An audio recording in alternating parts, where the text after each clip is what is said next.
Hello class 12th। चलिए शुरू करते हैं आपका बायोमोलिक्यूल्स चैप्टर। ठीक है ना। जैसा कि हम जानते हैं बायोमोलिक्यूल्स में हम क्या पढ़ने वाले हैं क्या नहीं पढ़ेंगे, हम सारी चीज इस चैप्टर के माध्यम से जानेंगे। ठीक है। बायोमोलिक्यूल्स होता क्या है?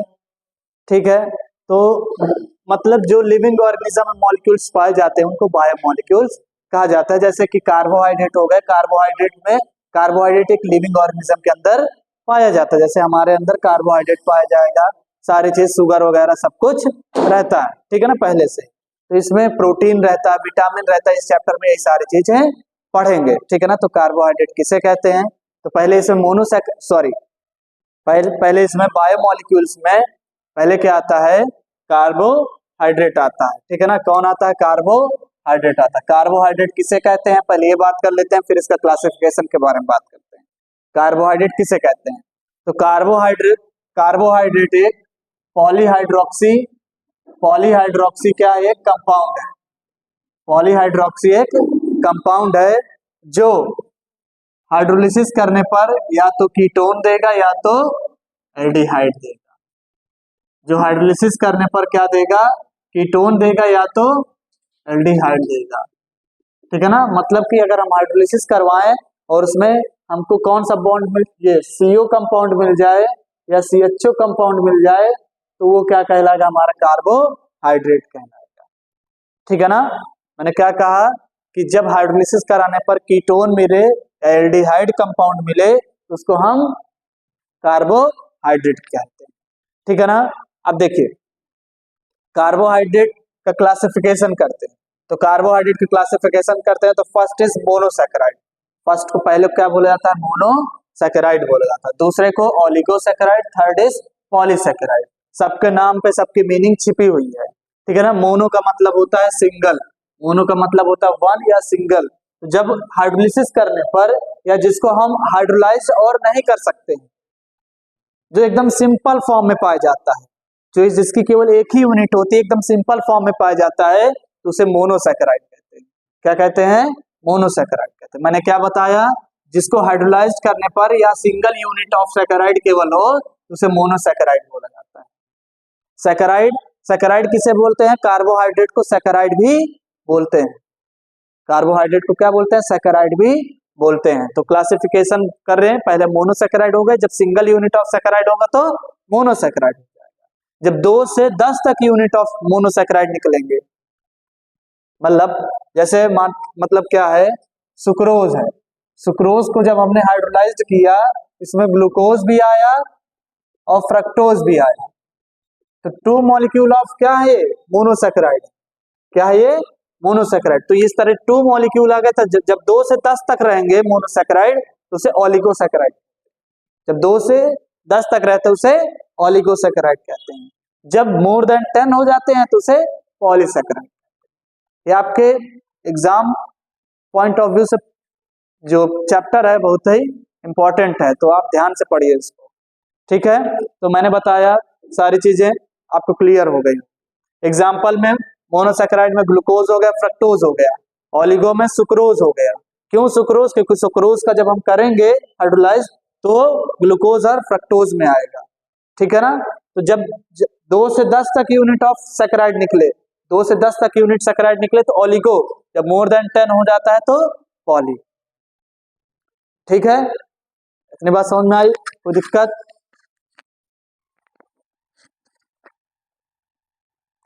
आगे चलते हैं।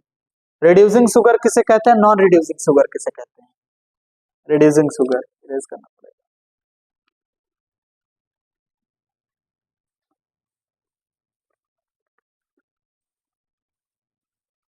इसको याद रखिएगा दिमाग में। जब सिंगल यूनिट ऑफ सैकेराइड होता है तो मोनो, जब 2 से 10 होता है तो ओलिगो, जब 10 मोर देन 10 हो जाएगा तो लास्ट नंबर ऑफ सैकेराइड जब निकलते हैं तो उसे पॉलीसैकेराइड कहते हैं। रिड्यूसिंग शुगर किसे कहते हैं? Non reducing sugar. Reducing sugar, reducing sugar. देखिए ऐसे शुगर जो कीटोन कीटोन और एल्डिहाइड जैसे शुगर जो कीटोन और एल्डिहाइड को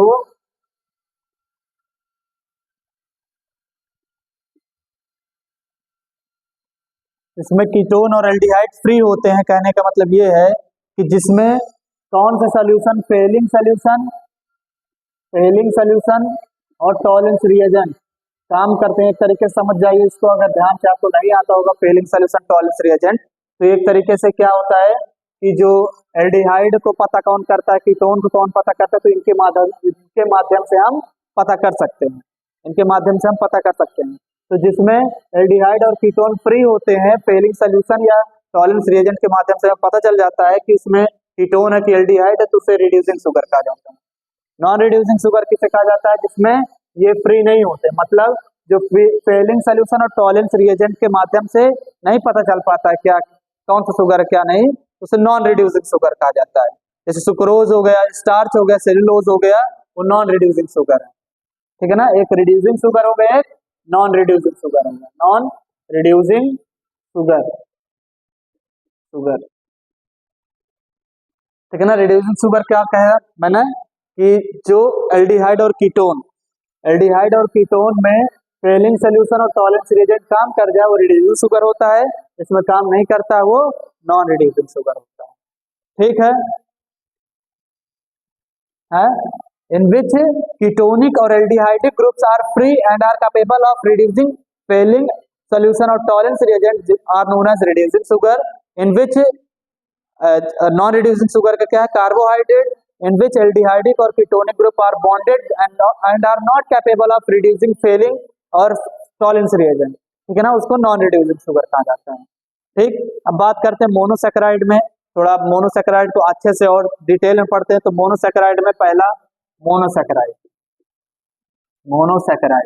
मैंने कहा सैकेराइड, कार्बोहाइड्रेट को सैकेराइड भी कहा जाता है, कार्बोहाइड्रेट को सैकेराइड भी कहा जाता है।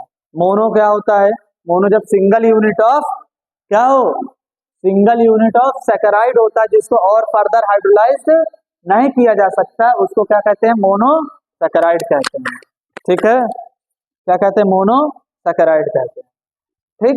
इसमें जो अगर मोनोसैकेराइड में एल्डिहाइडिक ग्रुप होगा, कौन सा ग्रुप होगा, एल्डिहाइड वाला ग्रुप होगा, कौन सा ग्रुप, एल्डिहाइड वाला ग्रुप होगा, उसे एल्डोज बोलेंगे, उसे क्या बोलेंगे, एल्डोज बोलेंगे।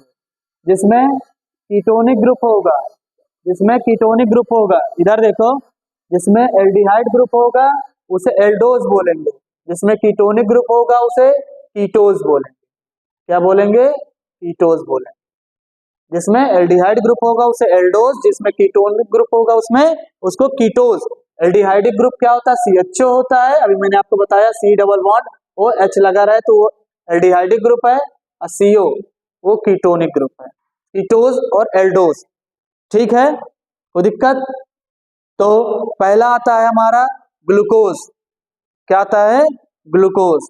तो मोनोसैकेराइड का पहला आता है, पहला हम इसमें पढ़ने जा रहे हैं जिसके बारे में, that is called glucose. Glucose किसे कहते हैं, ठीक है ना, ग्लूकोज। तो ग्लूकोज में एल्डिहाइडिक पाया जाता है, कौन सा ग्रुप पाया जाता है, एल्डिहाइड पाया जाता है, तो एल्डिहाइड वाले को एल्डोज बोलेंगे, एल्डिहाइड वाले को क्या बोलेंगे, एल्डोज बोलेंगे। और ग्लूकोज का फॉर्मूला क्या होता है, C6H12O6, आप सब कोई जानते होंगे। तो इसमें कितने, अगर देखो एल्डोज कितने हो सकते हैं, कीटोज कितने हो सकते हैं, अगर दो मॉलिक्यूल है कार्बन के, अगर दो मॉलिक्यूल है तो डाई एल्डोज, तीन है तो ट्राई एल्डोज, चार है तो टेट्रा एल्डोज, पांच है तो पेंटा एल्डोज, छह है तो हेक्सो एल्डोज, ठीक है ना। तो इसमें कितने कार्बन है, 6 कार्बन है और इसमें CHO ग्रुप पाया जाता है, तो इसको बोलते हैं हेक्सो एल्डोज। क्या पाया जाता है इसको, हेक्सो एल्डोज या एल्डो हेक्सोज, क्योंकि इसमें एल्डिहाइड ग्रुप पाया जाता है और कार्बन के 6 ग्रुप पाए जाते हैं, तो इसलिए इसको बोला जाता है aldohexose. It is an aldohexose, it can as freely as well as combined form in nature. इसको हम, ये फ्री भी पाया जाता है, मतलब नॉर्मल ग्लूकोज के फॉर्म में पाया जाता है, और किसी न किसी के साथ जुड़ा हुआ पाया जाता है। जैसे जितने भी आपके फ्रूट्स हो गए, कौन कौन से फ्रूट्स, लगभग जैसे ग्रेप फ्रूट्स हो गए, ग्रेप हो गया, ग्रेप जानते हो ना, हाँ ग्रेप हो गया, ठीक है ना। और स्वीट फ्रूट्स और हनी, इन सब में क्या पाया जाता है, ग्लूकोज पाया जाता है। क्या पाया जाता है, ग्लूकोज पाया जाता है। हनी वगैरह हो गया, ग्लूकोज, सॉरी ग्रेप हो गया, ये सारी क्या हो गया, उसमें ग्लूकोज हो जाए। ठीक है, अगर आपको ग्लूकोज तैयार करना हो, लैब में ग्लूकोज तैयार करना हो तो कैसे तैयार करेंगे, तो चलते हैं इसको तैयार करते हैं ग्लूकोज को। ठीक है, समझ में आया ग्लूकोज किसे कहते हैं, ये एक एल्डोहेक्सोज होता है, एक एल्डोहेक्सोज कंपाउंड है जो फ्रीली भी पाया जाता है और किसी न किसी के साथ कंबाइंड फॉर्म में पाया जाता है। जैसे स्वीट फ्रूट्स, जितने भी मीठे फल वगैरह है उसमें भी पाया जाता है, ग्रेप्स में पाया जाता है कौन, ग्लूकोज। नेक्स्ट आता है हमारा, इसका प्रिपरेशन कैसे करेंगे, preparation of glucose.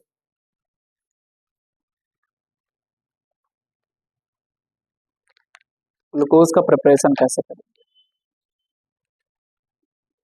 Preparation of glucose.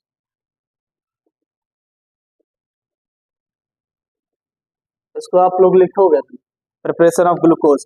तो पहला क्या है, फ्रॉम सुक्रोज, फ्रॉम सुक्रोज।